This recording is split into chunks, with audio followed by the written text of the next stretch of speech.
Welcome back, boxing fans. Another great show with Sean on Boxing. You know what I can't stand? The self-righteous boxing fan. The guy that comes out and says, you can't even talk about 3 or 4 fighters on this guy's resume. No, you can't talk about 3 or 4 people on that guy's resume because you've never watched him fight. You don't know anything about him. You haven't done your research. So literally, who are you to even fucking talk about this and act as if you have an educated opinion? You don't. Some of us have made videos breaking down people's resumes. Literally, I just made a video last week talking about Junto Nakatani compared to Shakur Stevenson. One guy who's faced, 10 to 13 world champions. One guy who faced 3 world champions. So which of those do you think I'm talking about?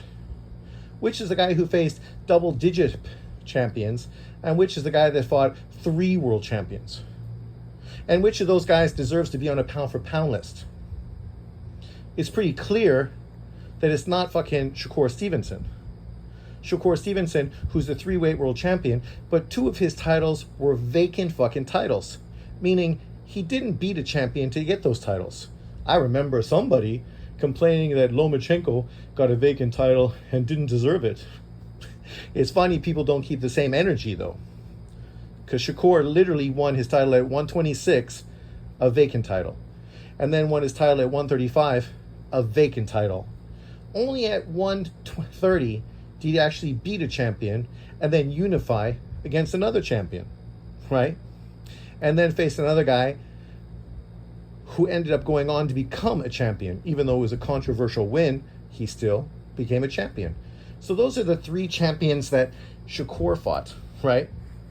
But some people want you to believe that somehow Junto Nakatani, who I think is number 6 on Ring Magazine's pound-for-pound list, doesn't deserve to be on the pound-for-pound list. He's number 6. So there's number 7, number 8, number 9, number 10. 4 fighters under him who potentially you may feel don't belong on the list underneath of him. But for some reason, no, it's him. It's ironic because I watched John Boxing's video and it's the 2 Japanese fighters that he tried to downplay and dismiss. And I'm sure if he had half a mind, he would have shit on Inouye as well, who he probably, I think, has him number 6 on his pound-for-pound list.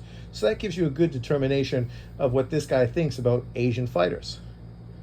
Inouye is number 6. Junto and Kenshiro Teraji don't belong on the list at all. But of course, the Black American fighter does. Of course, he's capping for Devin Haney. But the reality of the situation is, the only thing he can tell you, Devin Haney is an undisputed champion. What has Junto Nakatani and Kenshiro Teraji done? Well, Junto Nakatani is a 3-weight world champion who just unified titles at 118. He didn't unify all 4 titles, but he could. But he's doing something more significant. And if he was lucky, like Devin Haney was, and he only had to fight 1 guy to become undisputed, he would have become undisputed. Unfortunately, in his division, he needs to fight 3 other champions to become undisputed, something Devin Haney didn't have to do. Devin Haney only had to fight George Kambosos. George Kambosos. Now, of course, George Kambosos is so significant, but he only had to fight George Kambosos to become undisputed. So how much accolades do you want to give him based on doing that? Because you didn't want to give Inouye any accolades for becoming undisputed in 2 different weight divisions. One division where he had to beat literally 4 champions to collect 4 belts, and the other one where he had to fight 2 unified champions to collect 4 belts. So you had 2 different examples. One guy fighting 4 champions. Maybe you're going to criticize the level of the champions. Okay, whatever. But he fought 4 of them. And then, of course, the other situation where you're literally fighting guys who beat champions to become unified. So you know they're legitimate, right? Guys that are well-schooled and well-proven. And he had to beat 2 of them to become undisputed at 122. But we're going to praise Devin Haney. Oh, because he beat Lomachenko. In a controversial fight, most people feel he lost. So how much credit can we really give him for that? I mean, obviously, that's a great opponent, and he was competitive, and it was a good fight. Okay, congratulations. And then Regis Prograis. Regis Prograis, who arguably lost to the opponent before Devin Haney.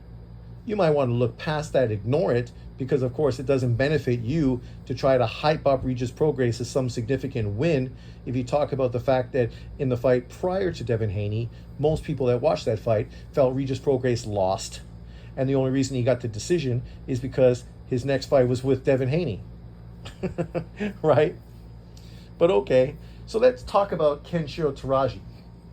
We've done this before on multiple occasions, but let's do it again. Because he tried to make it out that somehow Kenshiro Teraji hasn't done anything. Yet Kenshiro Teraji is literally a 2-weight world champion who's become unified in 2 different weight divisions, right? So unlike some people, he literally did what he had to do, right? Unifying against another champion. Where's my box rec? Where are you going?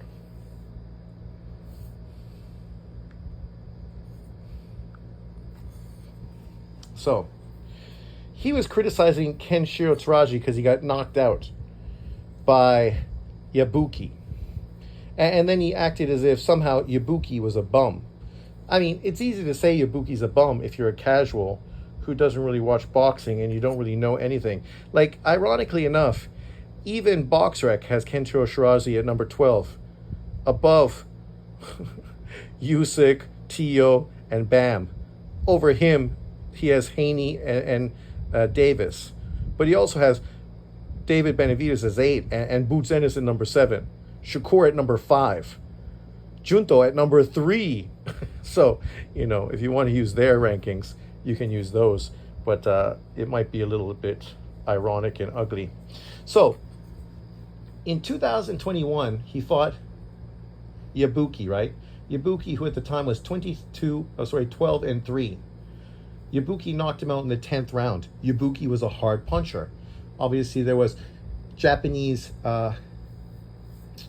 face on the line. These guys knew each other from sparring and from living and fighting in Japan. That's why the fight was made. And surprisingly, Yabuki ended up beating him. In the rematch, he ended up stopping Yabuki in the 3rd round.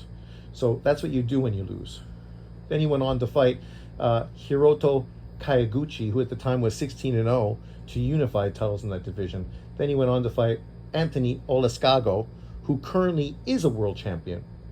Then he faced multiple division champion Heki Butler from South Africa, stopping him in 9 rounds. Then beat Carlos Canzales, who is 26-1-1, crazy hard puncher from Venezuela. Then he faced Christopher Rosales, beating him. And in this fight he just had this year, for a unification, he beat Ciego Yuri Akui, 21-2-1, to unify titles. So he was already a champion, but he fought Akui, another champion, at 112 pounds to unify titles, which is something he'd already done in his previous weight class, and literally was a 3-belt unification champion at 108 pounds. Was going to be undisputed, so he would have actually did this exact same thing that Devin Haney did. But to do that, he had to beat multiple world champions, right? Not just one. He had to beat Kayaguchi and Anthony Olascagu, right, to do that, as well as revenge his loss to Yabuki. Then he was going to fight Gonzalez to become an undisputed champion. The problem is Gonzalez, who agreed to the fight, literally ended up ducking the fight, pulling out injured or sick. So he never had the opportunity to fight for undisputed. So at that point, he moved up in weight, and now is a unified champion who's going to be fighting Ricardo Rafael Sandoval, who is 26-2 this month, right? Giving him 2 fights this year and probably a fight in December. So 3 times he's probably going to fight this year. He fought twice in 2024, twice in 2023, twice in 2022, twice in 2021, didn't fight in 2000, right? As far as champions he faced obviously Akui, a champion, Christopher Rosales, who was a champion, Carlos Canzales, who's a champion, Heki Butler, who's a champion, Anthony Olascagu, who's currently a champion, Kiraguchi, who was a champion, Ibuki, who was a champion and currently is a champion.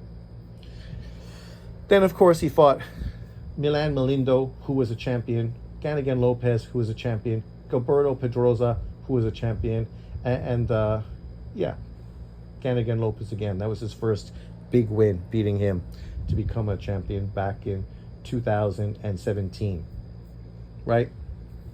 But let's look specifically at Ibuki, because John said Ibuki's a bum because he has no picture on BoxRec. But when I open BoxRec, Ibuki's right there. Masamicho Ibuki, 18-4, 17 knockouts. 18 wins, 17 knockouts. 2 losses by KO. And if you look at the 2 guys that beat him by KO, you'll be pretty impressed, right? So let's go back in his resume, and we'll find the first loss in his resume in 2016. In his 4th professional fight, he faced Junto Nakatani, who at the time was 8-0. Junto beat him in a 4-round fight. Then he faced Sigo Yuri Akui. You might have noticed that was the fight literally Kenshiro just had for Fight of the Year in 2025 to unify titles. At the point, Akui was 11-1-1. Akui knocked him out in 1 round. Then he faced ex-champion Daniel Matalian, who at the time was 7-0-2, lost a close split decision. Right? Then, of course, he beat Kenshiro, who at the time was 18-0 and a world champion. And currently, he just beat Noshingo, a champion, South African champion, to become a champion for the 2nd time of his career. So currently he's a champion. He's made 1 successful defense, just beating Angel Alaya, who was 18-0, beating him, stopping him in the 12th round of his first title defense, after beating Noshinga, stopping him in the 9th round, right? So this is the bum that Kenshiro fought. A guy that lost to 1, 2, 3 world champions. 3 of who were champions in 2025. Akui, Junto, and Kenshiro all were champions in 2025. The only loss that he fought against a guy who currently isn't a champion was Daniel Matilian, who went on to become a champion. So 4 losses in his career, all 4 to guys that were at one time world champions. In this case, 3 of whom were world champions in 2025. So it's not even like he was fighting guys that were no longer relevant. But Junto is a pound-for-pound fighter. Kenshiro is considered a pound-for-pound fighter. And Akui just fucking gave Kenshiro the best fight of his career. A fight that literally, if you haven't watched it, you should definitely go see it. It was a great fight. And actually, it might give you all the benefit you need to actually shit on Kenshiro and discredit him for being on the pound-for-pound list, because he definitely was struggling against Akui and definitely did not look like the Kenshiro that used to outbox all his opponents. Now he's become a bit more of an aggressive, come-forward knockout puncher, whereas historically, he used to be much more of a back foot boxer who fought off of his jab. But obviously, he's changed his style and become far more aggressive as an older age. So, hats off to him. But this is the bum that Kenshiro fought.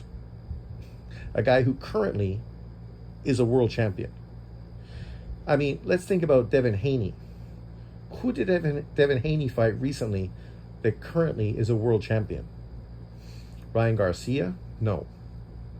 Ramirez? No. Regis Prograis? No. Lomachenko? No. He was, but not now. Now he's retired.